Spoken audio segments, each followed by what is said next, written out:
What is going on, everybody, and welcome to another technical analysis. And what I like to do in these videos is provide you guys some entries and exits for stocks that I am looking at for this week. If that sounds like something you're interested in, consider subscribing, as I do also provide a weekly update that goes over current events, the current economic situation, and I also do provide daily updates on Hemi137, so you can check me out on X as well. But before we get started, remember to hit that like button and let's go ahead and roll out a big week ahead. We are coming out of another big week with a essentially priced in the end of the world. And as you can see, over the past week, we've done some more selling and we've already broken the trend. And so now we are potentially gaining traction here, or we are retesting for another leg down to the 5,400 mark. But ultimately, this is what we've talked about: is we've been up for a while. Obviously, since essentially from this date back in the tech bottom in October of 22 is essentially when we bottomed. So when inflation, we kind of got a grasp on inflation. We started rolling up, and then we paused right before the election. We've only had a couple of different months in which we've had some really red months, but ultimately we've been up. And so now we're starting at the situation, well, how far can we fall from this point? Again, a lot of people will take in higher time frames and thinking that we're going to do some kind of funnel and we're going to reset the clock about 80 to 90%. I think that's a bit extreme. I think we can hit a pretty big dip. On the same token, I think that may not occur for another 2 more years.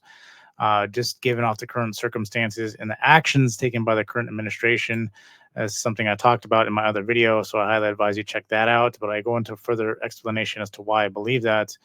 But with that being said, we are broken this. So typically what happens is when you break a trend, you'll bounce and you'll recover and retest it before the final rollover. Now we are coming into a new earnings cycle. You do need to keep that in mind. I do believe we could attempt to rerun back up here, back to the 6K mark. Could be a strong possibility. See, we've already corrected essentially since the beginning of this earnings cycle, really about 11%, which is correction territory. So yes, we're going to need a bounce here. The question is now this week we got monetary policy, which we aren't expecting much, and we have Powell. But ultimately, what we are waiting for is the projections that are coming from the monetary policy, not so much the monetary policy itself. We're not expecting anything until we see a dramatic change in essentially the jobs report and the core inflation, was I talked about in my other video, is the core inflation report. I'm expecting that for the essentially floor to just drop out on inflation. True inflation is representing 1.5. And then because of the massive unemployment, but again, for some reason, they're beating around the bush because of the fact that all the ghost jobs that have existed over the past 2 years. So we are well over 5% unemployment. So we should have been cutting a while back, but we aren't. And now we're paused, which again, if you get a jaw-dropping inflation report that shows that inflation has been cut in half and that you're in a very deflationary state, that's going to draw panic from the Fed. The market will drop a little bit more, but then you're going to have to, again, there's going to be tons of stimulation to keep it up. Rates are going to drop. You're going to get quantitative easing going on, printers turning on, that whole situation. You're going to live back through that. But again, I think that is a lot closer sooner than later, and I think that may come out in the next report. So being said, we are set up for the next earnings cycle. And like I've stated, is what you're going to see is we could potentially push back up. Would make sense because you typically get bullish going into an earnings cycle, and then it kind of stagnates. May push up a little bit more after the fact, but right now we've gone up so much. We've already had a 10% correction, so we're going to have to kind of see how things play out. But could look for that retest. So right now, again, we want to break back above this 56.50 mark. If we can hold above that this week, I think there's a strong possibility we can at least go to that 58.46. So we'll see if we can make it that far and then potentially roll over, maybe even lower down to some of the other levels. Again, if you're priced in a recession, on average, a recession is about 42%. But again, you've had some major corrections, and it might not be as bad as it could have been back in 22 when tech bottomed. Because again, if we hadn't recovered from there, it would have been a lot worse than just 20, or I think it was about 27%, 28%. And now you're already facing the 10% correction. Again, a lot of big tech is starting to bottom. So for them to continue to sell off, you're going to need a bigger catalyst than just tariff fears. Tariff fears aren't something that's bad, especially when you get inflation reports that are showing you that inflation isn't that bad. So again, the next month will be very, very telling as far as inflation, as far as unemployment. So again, I think that gives us a couple of weeks to roll into the next earnings cycle and start pushing up to the back half of this month. It's been a pretty nasty month, as you can see, a 10% correction or 11% correction almost. So it'll be interesting to watch and see how this could potentially recover these next couple of weeks. As far as Bitcoin is concerned, still kind of looking at the same thing. It looks like we are starting to sell off here pretty heavily and get down to some of the levels I've been talking about. Again, you have really, really strong support at that about 72 mark.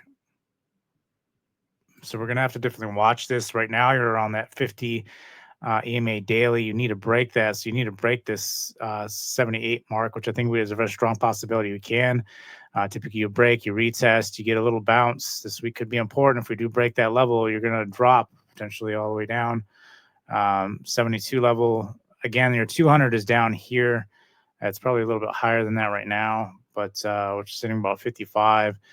So I think what can happen here is you may break here. The thing is if it gets gobbled up quickly anywhere around that 70 mark to the 65 mark, that means you're about ready to turn and take off, because I do believe you're going to get one last dip and then it's really going to rip. And you got very strong support here at 72 and this 62. So I don't really see us coming down to this level. If you get anything below, I think 72, it will be very short-lived in my opinion. And then I think you're going to go, because of the cycle with the Bitcoin halving as well, this fall should be the bullish part of the cycle, the one you're finishing up.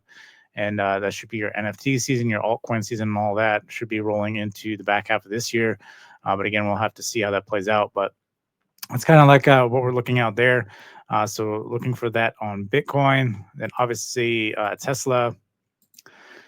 Tesla has been it's holding this current level at the 220, which is a strong point. Again, you have some really strong support around these two levels here as well at the 264. Again, we're attempting to try to run up and retest that. It does look like a bear flag here for potential rollover down to the 185. Again, this is very, very undervalued in my opinion. You have to understand Wall Street is very, very slow.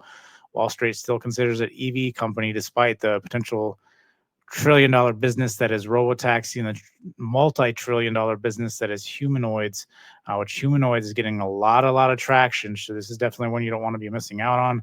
Again, not financial advice, but once this thing starts taking off, it's going to have its GPT moment and it's going to rip. So again, I think this is the best buying opportunity you're going to have for Tesla. I think entering any point at this point isn't too soon. I think you can slowly DCA into this. Make sure you start building out your position, because I think once this thing turns, it's going to rip for the better. And again, we don't want to be left behind in AI. We don't want to be left behind in robotics. And if Tesla can mass produce robotics, that's telling you exactly what you need to hear. So again, watching these levels here, good entries here for, again, the 230 mark. And this 180, potentially even down to 150. I don't think, unless there's some massive market panic, I don't really think you're going to hit 150 by chance. But again, you never know.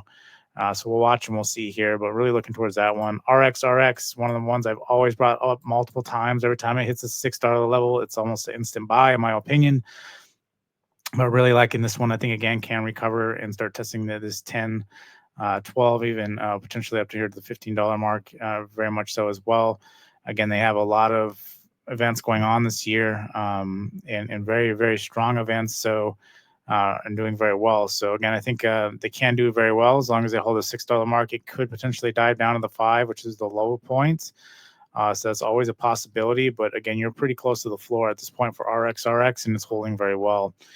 APML, I've been watching this one here as well. Has some different some tight zones here. You got a better zone here at the $10 than anything, again, below that 10, around the 938 would probably be ideal. So really kind of waiting for this 10 to break and come lower down at these levels. I'll feel more comfortable with the risk. But again, much like the model that is RX with data and AI, liking where this is going. So really want to keep this one on the radar, especially if it breaks below that 10 mark and starts looking at that lower $9 mark there as well. Palantir, again, this one I do like, but I think it's still very overextended even at this level. Looks like we have a technical wise, looks like a breakout, potentially recover, gap fill this at least up to 101. Strong possibility in the short term, though. I think this can break down a little bit more. I get some really strong levels here at that $45 mark. So you may, if we start breaking down, I think that may be the low point there for it. I think if we do go one more leg down, have to be careful with this level. It could bounce very good off this $62 level. So really watching that as well. Hood is a big one. I really like the massive pushing that they're doing, and this thing has already sold off quite a bit. Very strong level here at the 33. Looking for another really good entry here at the 23. I think this is a definite buy if it gets down here. Slowly start DCAing in here at this point. Because I think, again, we've already corrected quite a bit. You want to be buying when it's red, not when it flips around and starts running, and then you're already out of it. HIMS is another one I really like as well. Again, you got strong support here at the 34 mark. What ideally really like it here at the 24 and then potentially the 20 mark. I do believe it can recover even higher. Right now, you're kind of flirting with a higher high if it wants to just start running from this point. Like I said, from the general index, as a strong possibility you could do that. But again, we have to see. It depends on how the events play out over the next week. And then we could kind of get ready for the next earnings cycle. So ALF still really a good buy despite the tariffs. I think they're expanding at this point, so that's why you're getting a lot of these wacky numbers. There's still a crazy growth rate and everything else. So again, starting to build a very solid floor here again at the $60 mark. And again, you got a pretty solid top here, roughly around that $72 mark. So again, just accumulating. Once these things are flipped, they're going to flip fast. And so that's what you need to understand. Waiting to time the bottom, I think, isn't ideal because especially in this market right now, when you are in a Trump market again, there's a lot of volatility and it will come back roaring back very, very quickly. So you want to buy dips when you can. But again, not financial advice. Coin is another one, especially with the sell-off. Bitcoin, like I said, could have a really big back half of the year, and coin's going to essentially be reflective of that as well. I think we could get a really strong buy here at 150. It has got some support here at the 185, which may not be a bad idea to start DCAing. But again, I think a better position would be here at the 150 and then roughly down here at the 112 mark. So you got a couple different buying zones before this thing recovers, I believe. But really watching this closely. I want to be in this one too as well, going on the reverse side of this.